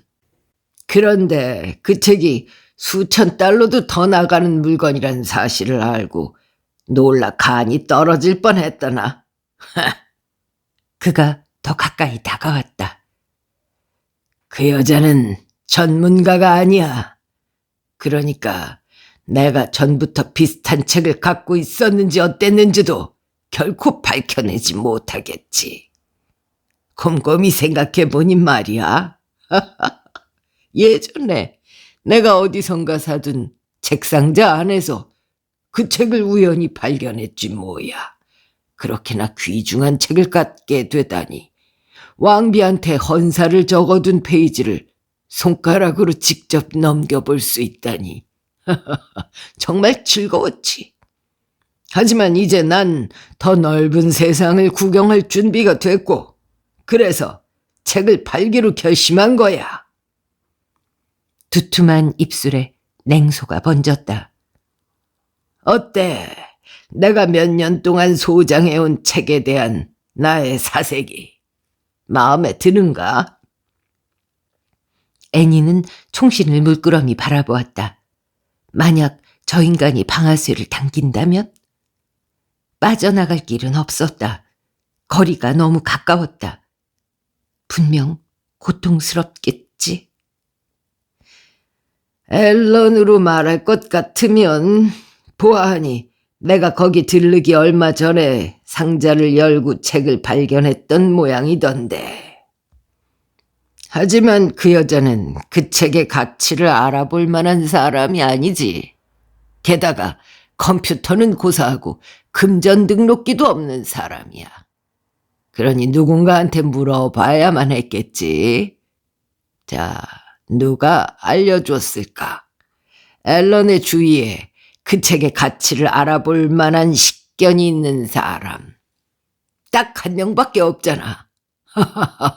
그래서 누가 전화를 했는지 바로 알아낼 수 있었던 거야. 당신이 나를 봤는지 아닌지는 중요하지 않아. 내가 책을 가져갔다는 사실을 어떻게든 알게 됐거나 짐작했나 본데. 당신이 감정인이나 희귀서적 수집가 무리에게 그 책이 도난당했다는 경고를 해놓는다면 내가 책을 팔아치우기가 어려워지겠지. 앨런한테는 아무도 신경 쓰지 않을 거야. 하지만 당신한테는 전문 지식이 있으니까 말이야. 켈빈이 총을 까딱거렸다. 일어나. 애니는 입술이 바짝 마르고 목이 메었다. 일단 천천히 일어섰다. 켈빈을 피해 도망갈 수는 없었다. 그러기엔 둘 사이의 거리가 너무 가까웠고 총구는 한치의 흔들림도 없었다. 혹시 그녀 쪽에서 먼저 돌진한다면? 켈빈은 총을 쏠 테고 그녀는 격렬한 고통 속에 허물어지리라. 집에 돌아온 맥스는 피가 검게 엉겨붙은 채 여기 누운 애니를 발견할 테고 잉글리드가 휴가를 떠났으니 서점이 문을 안 연다는 점을 알아차릴 사람도 문을 왜 안 열었을까 싶어 집에 찾아와 볼 사람도 없으리라. 누가 온다고 해도 어차피 너무 늦은 뒤일 테고 뭐든 해봐야 했다. 방법을 생각해내야만 해. 맥스가 돌아와서 피로 얼룩진 소나무 심재바닥에 누운 그녀를 발견하게 놔둘 순 없으니. 맥스는 앨런의 손님들 중 하나가 살인자임을 알겠지만 그러든 말든 애니에게는 이미 영영 아무 의미가 없으리라. 뭐가 됐든 행동에 나서야 했다. 아니면 말이지. 당신은 내가 해변에 책을 놔두고 가리라고 생각했을지도 몰라. 당신이 팔아치울 수 있게. 당신 남편은 부자고 당신도 부자야. 그런데 아무리 부자라도 욕심에는 끝이 없을지도 모르지. 파리 관광이라든지 아프리카 사파리 여행이라든지 혜택받은 사람들의 일상에 대해서라면 가제트 신문에서 다 읽었지. 그의 목소리가 반감과 시기심으로 냉랭하게 식었다. 그래서 당신 남편이 페블비치에 있다는 걸 안 거야. 브로워즈로 골프 4인조가 페블비치로 여행을 떠나 최고로 진한 유대를 나누고 있다. 그런 기사를 봤지. 나는 골프를 칠 만큼 살림이 넉넉했던 적이 한 번도 없었지. 책을 팔고 나면 나도 여행을 다닐 수 있어. 나는 그 책을 팔고 돈을 챙길 거야. 당신은 아무 방해도 못해. 이제껏 난 아무것도 못 가져봤다고. 은퇴한 교수라고 동네방네 말하고 다니긴 했지. 존경받는 직함이잖아. 사실 내가 뭐였는지 알아? 전인 강사였어. 바닥 중에 바닥이지. 종신 교수 자리를 꿰찬 개자식들은 복도에서 마주쳐도 인사하려 드는 법이 없더군. 강사 따위 쓰레기는 눈에 보이지도 않는다 이거지. 나는 이 대학 저 대학을 전전했어.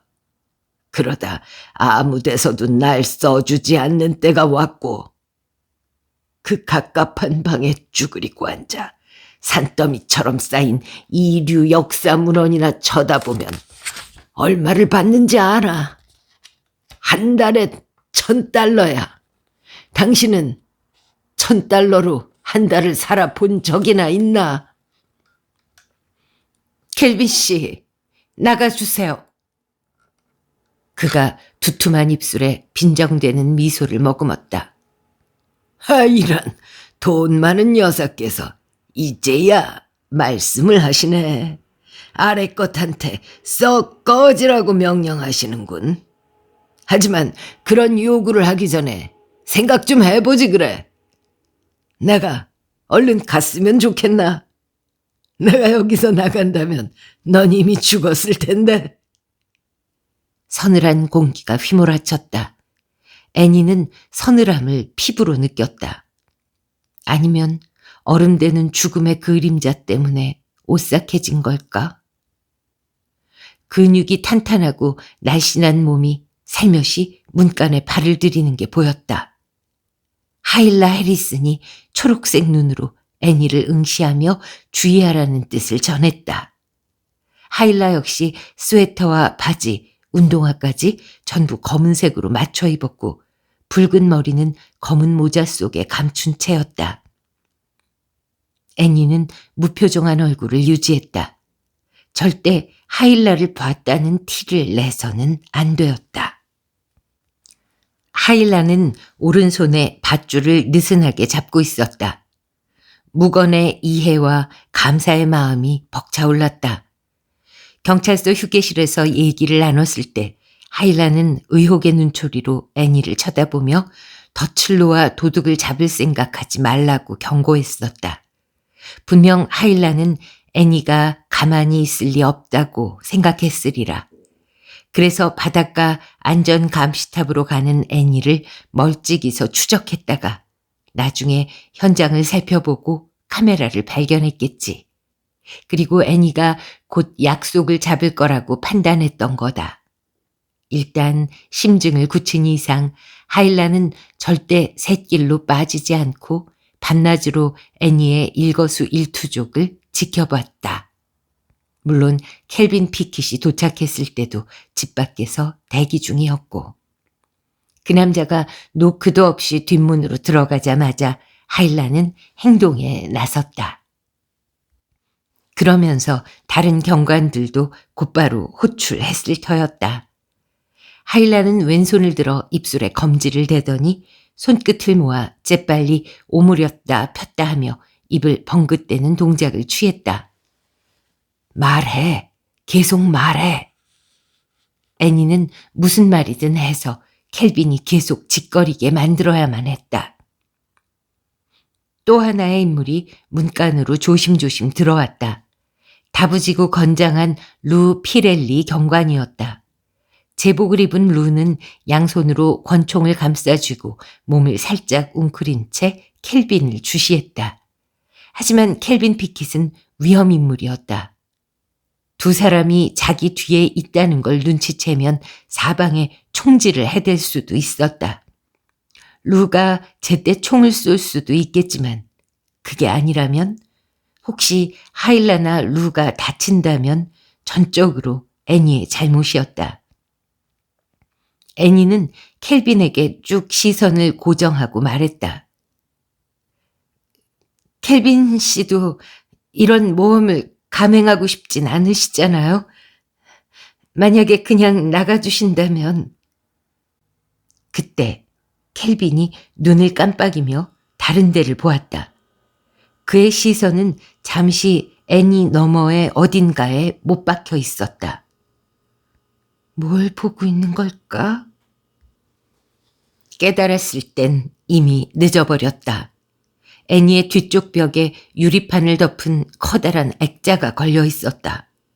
전등빛을 받은 유리에 방안이 반사되며 마주보고 있는 애니와 켈빈, 그리고 켈빈의 등 뒤 현관문 안쪽에 서 있는 하일라와 루까지 다 비쳤던 것이다.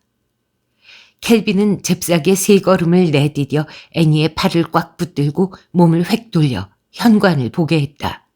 그리고 애니를 끌어당겨 자기 앞에 세우고는 목에 총구를 힘껏 들이밀었다. 하일라가 전진하기 시작했고 루 역시 애니와 켈빈을 향해 총을 겨누며 움직였다. 거기 멈춰! 총 버려! 켈빈의 목소리엔 죽음과도 같은 암흑이 깃들어 있었다. 하일라는 기우뚱대며 멈춰섰다. 손에 들린 밧줄이 으스스하게 앞뒤로 흔들거렸다. 루 경관도 멈췄다. 루는 애니를 방패 삼아 앞세운 켈빈과 자신 사이의 거리를 눈으로 재어보고 있었다. 애니의 머릿속은 혼란스러운 생각들로 타들어갔다. 모두가 제자리에 꼼짝도 않고 서 있었다. 그림 속 한 장면처럼. 루는 여전히 총을 들고 있었다. 켈빈은 그녀를 앞세워 캄캄한 바깥으로 몰고 나갈 수도 있었다. 아니면 지금 죄다 죽여버리는 게 낫겠다고 결정했을까? 다 그녀의 잘못이었다. 루의 손에 들린 총이 거대해 보였다. 혹시라도 절묘하게 조준해서 사격한다면? 켈빈의 주의를 흩뜨려야 했다. 이건 그녀에게 달린 일이었다. 애니는 섬에 있는 극장에서 한때 연기를 했었다. 애니는 휘청휘청하며 몸에서 힘을 풀었다. 그리고 신음을 흘리며 바닥으로 축 처졌다. 겁에 질려 실신한 여자처럼. 엄청난 총성이 작은 방 안을 쩌렁쩌렁 뒤흔들었고 화약 냄새가 매캐하게 퍼졌다. 고통으로 끙끙대는 소리가 났다. 켈빈이 육중한 무게로 그녀를 내리누르며 쓰러졌다. 발소리가 쿵쿵 울리고 뒤이어 고함소리가 들렸다. 체포해! 저놈 잡아! 애니는 갈빗대를 한 대 얻어맞았다. 다들 뒤엉켜 몸싸움을 벌이는 가운데 그녀는 자신을 짓누르는 살인적인 무게에서 벗어나려고 발버둥 쳤다. 켈빈은 애니를 밀쳐내고 비척대며 일어섰다. 그리고 근처에 떨어져 있는 총을 잡으러 비틀비틀 움직이며 하일라에게 왼 주먹을 휘두르고 발길질했다. 박살이 난 오른손에서는 피가 줄줄 흘렀다. 루가 접근해 권총을 경찰봉처럼 휘둘렀다. 옆머리에 깊은 상처를 입은 켈빈이 바닥에 쓰러졌다. 애니는 해변 산책로에서 기다렸다. 만사가 순조로웠다. 햇빛이 창창하고 바다는 잔잔했으며 갈매기들이 선착장 위를 선회했다. 좋은 일이 가득한 하루가 펼쳐질 것만 같았다. 애니는 시계를 힐끗 보았다. 어제야 알게 된 사실이지만 1년의 혐의로 구속 기소된 켈빈 피킷은 섬 북쪽 끝에 있는 낡고 비좁은 원룸 아파트에 살고 있었다. 그 좁은 공간을 수색하는데 얼마나 걸릴까? 하일라가 전화해 영장을 받아 출동 중이라고 알려준 지 벌써 2시간도 넘었다. 늘씬하고 탄탄한 하일라 해리슨이 카키색 제복 차림으로 성큼성큼 상점 모퉁이를 돌았다. 고개를 당당히 쳐들고 어깨도 쭉 펴고 걸었지만 갸름한 얼굴은 침울해 보였다. 하일라, 표정이... 샅샅이 수색했어. 집안 구석구석 전부 다 조사했는데 놈의 자동차 뒷좌석까지 드러내서 살펴봤다고. 근데 완전히 허탕만 쳤네. 이럴 수가 있나? 어쨌든 어딘가에 분명히 있을 거야. 놈은 네 집으로 갈 때까지 뜻밖의 문제가 생길 줄 몰랐어. 그러니까 그 책을 특별한 데 숨겨두지는 않았다고 보는 게 사리에 맞아. 확인해보니 자기 앞으로 붙인 소포도 없었고 대여 금고도 없고 지인들 중에 놈의 뒤를 봐주는 사람이 있는 것도 아니야. 게다가 섬 주민들은 다 우리하고도 아는 사이인데다가 살인, 미수, 납치, 체포, 불응 이런저런 일로 기소된 켈빈을 굳이 감싸줄 리 없단 말이지. 그러니까 그날 밤 켈빈은 책을 보관해 두던 자리에 그대로 놓고 나왔을 거란 얘기지. 그런데 도저히 찾을 수가 없네. 애니는 하일라에게 정말 확실하냐고 묻지 않았다. 하일라를 잘 알았으니까. 하일라가 책임자라면 언제나 신중하고 철두철미하게 수색할 테지. 역사협회 사물함에도 별거 없었어. 반쯤 남은 버번 위스키병.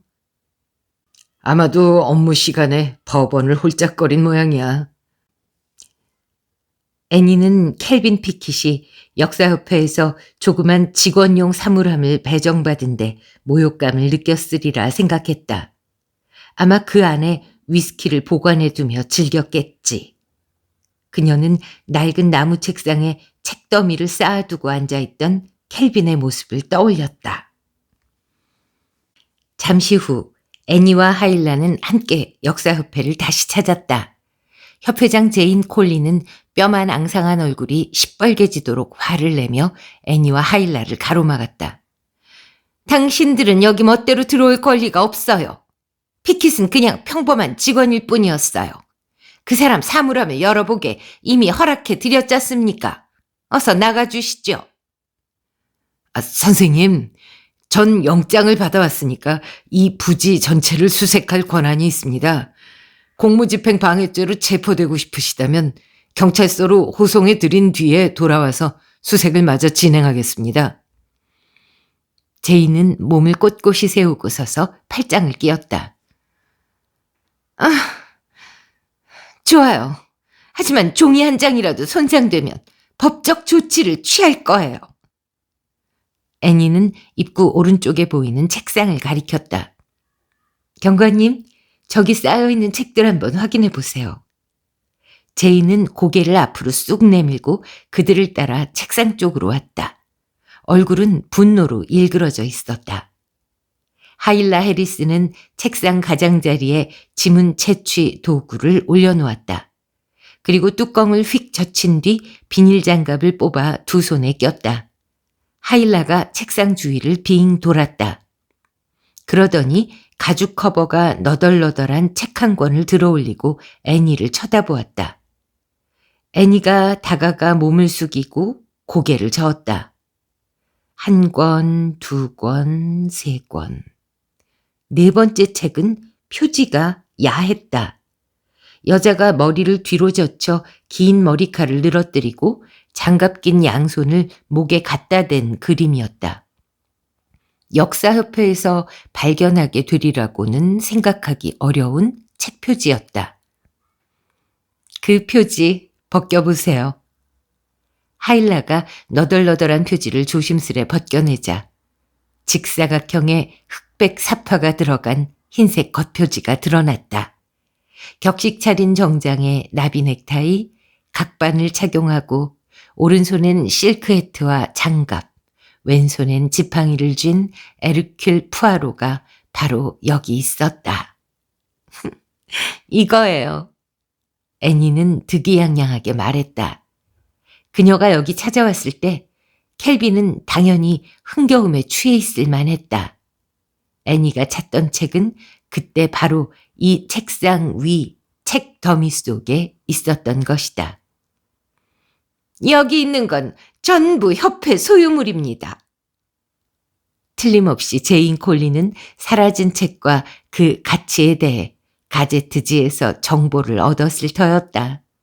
만일 제인이 이 책을 협회 자산으로 끌어줄 수 있다면 섬의 역사학을 찬란하게 부흥시킬 자금이 생기리라. 애니가 책을 가리켰다. 여기 이 비닐 커버 보이시죠? 제인이 책으로 눈길을 돌렸다. 하일라 경관님, 그 커버에서 지문을 채취해 보세요. 제 지문이 묻어 있을 거예요. 제가 그 책을 그 커버에 넣었으니까요. 그리고 앨런 갤러거 씨가 책을 넘겨받아 니트 덮개에 넣었으니까 그분 지문도 나오겠죠? 게다가 말이죠. 예전 소유주가 지내던 양로원에서 받은 진술이 그 상자가 앨런 갤러거의 소유라는 사실을 증명해 줄 겁니다. 서점 맞춤형 죽음의 초인종이 울렸다.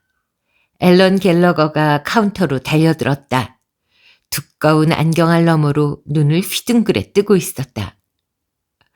방금 들었는데요. 책이 팔렸대요, 애니 씨. 17만 달러의 말이에요. 앨런은 카운터 너머로 팔을 뻗어 애니의 손을 잡았다. 다 애니 씨 덕분이에요.